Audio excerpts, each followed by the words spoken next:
దేవుడా, నిజంగా నువ్వు ఉన్నావని, విశ్వాసంతో వేడుకుంటే వరమిస్తావని, ఇష్టమైనది వదిలేస్తే దీవిస్తావని చిన్నప్పుడు మా అమ్మమ్మ చెప్పింది.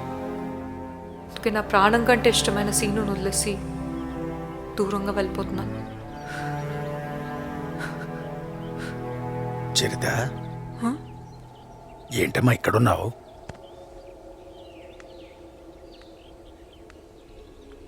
బాగున్నావమ్మా? నేను మీకు తెలుసా? సీను కూడా తెలుసు. అరే, ఎవరండి మీరు? మేమిద్దరం మీకెలా తెలుసు? నేను మాస్టర్ని కదమ్మా. ఎన్నో స్కూల్స్లో పనిచేశాను, ఎంతో మందికి పాఠాలు చెప్పాను.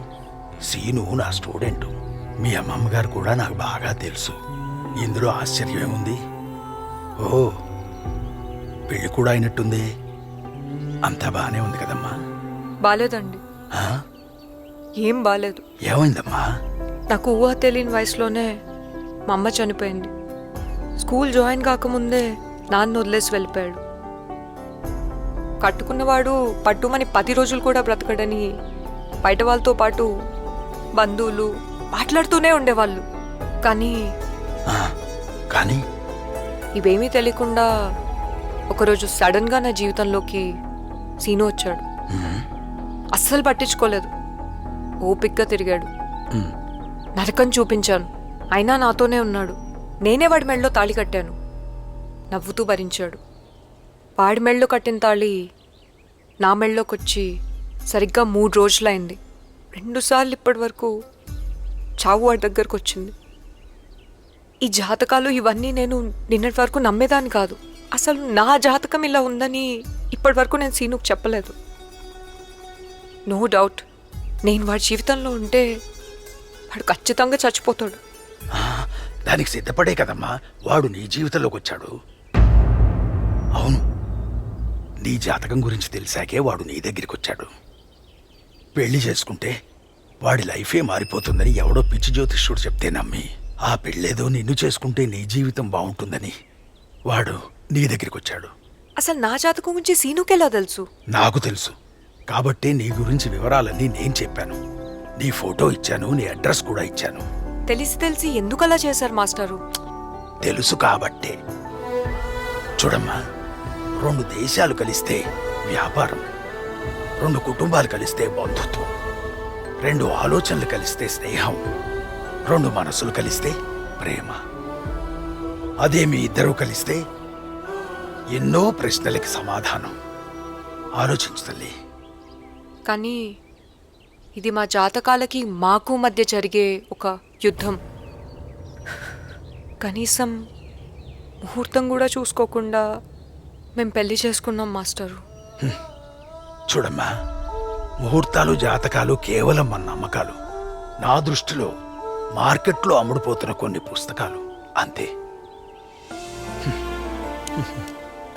అయినా ఇదేంటమ్మా, ఎగ్జామ్స్ రాసే ఆన్సర్ షీట్ ఇచ్చి బయటకు వచ్చాక తప్పులు గుర్తొచ్చి ఏడ్చే చిన్నపిల్లలాగా?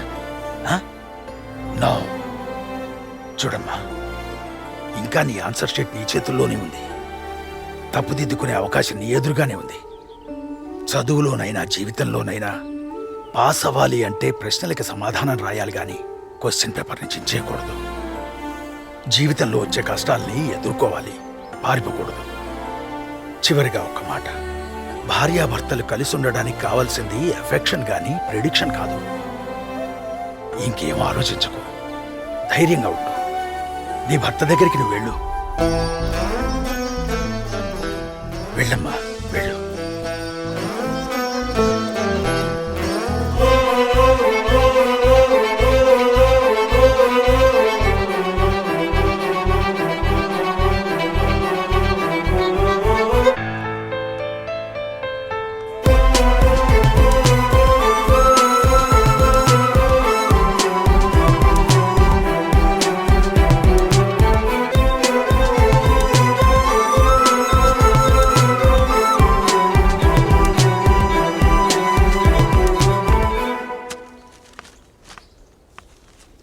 అక్క, సీను ఎక్కడా?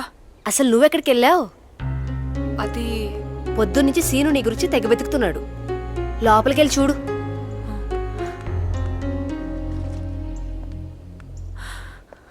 సీను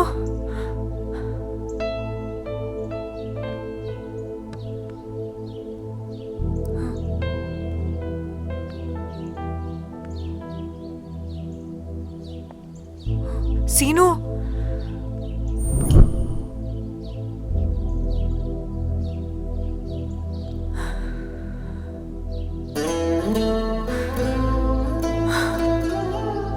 నో డౌట్ నేను వాడి జీవితంలో ఉంటే వాడు ఖచ్చితంగా చచ్చిపోతాడు. దానికి సిద్ధపడే కదమ్మా వాడు నీ జీవితంలోకి వచ్చాడు. శిలక, బంగారు శిలక, రామశిలక బయటకొచ్చి బాబుగారి భవిష్యత్తుని వివత్సంగా ఆలోచించి ఓ మొక్క తీయమ్మా. రా రా రా, అదే మొక్క సూపర్. నాయనా నీ పేరేంటి? సీను. సీను సీను సిగరెట్టు, సీను పిల్లం బిస్కెట్టు. నా ప్రాబ్లం కూడా అదే భయ్యా. ఇంతకీ నీ ప్రాబ్లం ఏంటి భయ్యా? పెళ్లి చేసుకుంటే నా లైఫ్ మారిపోతుందని మా గురువుగారు చెప్పారు. పెళ్లి చేసుకున్న 3 రోజులకే వైఫ్ జంప్, మళ్ళీ లైఫ్ ఫస్ట్కి వచ్చింది. దీనికి ఏదైనా సొల్యూషన్ మీరే చెప్పాలి. నాయనా నీ సొల్యూషన్కి ఆంజనేయ స్వామి వచ్చాడు నాయనా. నీకు నీ స్త్రీయే కాదు, ఏ స్త్రీ అయినా పరస్త్రీనే. వెళ్ళిపో. ప్లీజ్ భయ్యా ప్లీజ్, ఇంకొకసారి ట్రై చేయండి, ఇంకొకసారి ప్లీజ్. వీడికి ఏం చెప్పాలి? సరే చెయ్యిటీరా. నీకు మళ్ళా ఈ చేతికి కట్టు ఒకట. ఏమి హ్యాండ్ రా నీది? ఇవి రేకలా దరిద్రాన్ని చేతి మీద రాసుకొని తిరుగుతున్నట్టున్నావు. ఏమైంది భయ్యా? ఇదిగో ఈ 2 గీతలు నువ్వు చూసావా? ఇలా కలిస్తేనే నీ లైఫ్ లో వైఫ్ ఉంటది. లేదంటే అమ్మాయి వాసన కూడా ఉండదు నీకు. నిజంగా అంటుండ్రా? నిజంగా పక్కా ఫిక్స్ అయిపో. ఏం చేస్తున్నావురా? గీతలు కలిపేసిన భయ్యా.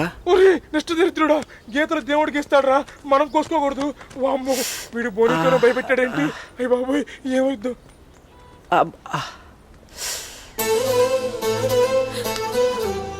పిచ్చా నీకు? మళ్ళీ ఎందుకు కోసుకున్నావు? ఈ గీతలు కలిస్తే నువ్వు వస్తావని ఆ చిలక చెప్పింది. నిన్నొదిలే నేనెక్కడికి వెళ్తాను రా. I'm sorry. ఇంకెప్పుడు వదిలేసాను? నిజంగానే వచ్చేసినావు. సారీ.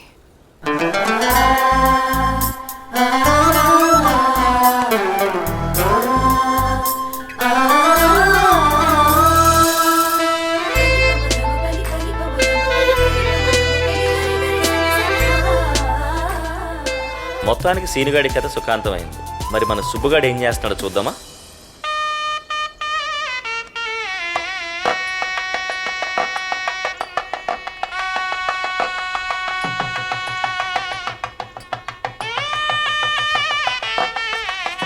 మాంగళ్య ధారణ ముహూర్తో సుముహూర్తో అస్తు.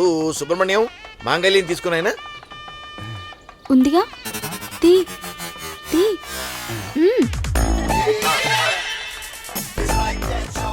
వంకాయల సుబ్రహ్మణ్యం మాంగళ్యం తీసుకోమంటే తీసుకోగా. మాంగళ్యం తీ. తాళేది? తాళేదండి. తాళ అక్కడక్కడ ఉంది పంతులు. ఇంకెక్కడ ఉంటుంది? మా మనవడు మెళ్ళ ఉంటే. ఏంటి తాళిబొట్టు సుబ్బిగాడి మెళ్ళో ఉందా? ఓరి అగహాయి చెప్పేదవా, అదేమైనా పులిగూరే విట్రా నీ మెళ్ళో వేసుకోవడానికి? అది తాళిరా. అది కాదు గురుగారు. ఏది కాదు? ఇంకెందుకు ఆలస్యం మనవడా, తాళి తీసి దాన్ని మెళ్ళో కట్టు. ఆగాగు, ఇట్లాంటి అవకాశం మళ్ళీ వస్తుందో రాదు. ఓ స్టిల్ ఫోటోగ్రాఫరు ఓ ఫోటో ది. నిజమే, ఇలాంటి పెళ్లి మళ్ళీ వస్తుందో రాదు. నాకు ఫోటో తీవయ్యా. అల్లుడు నన్ను మర్చిపోయారా? నాకు ఫోటో ఇలా కాదు కానీ అందరూ గ్రూప్ ఫోటో తీసుకున్నాను. సరే ఓకే రెడీ. తాళి చూపించు.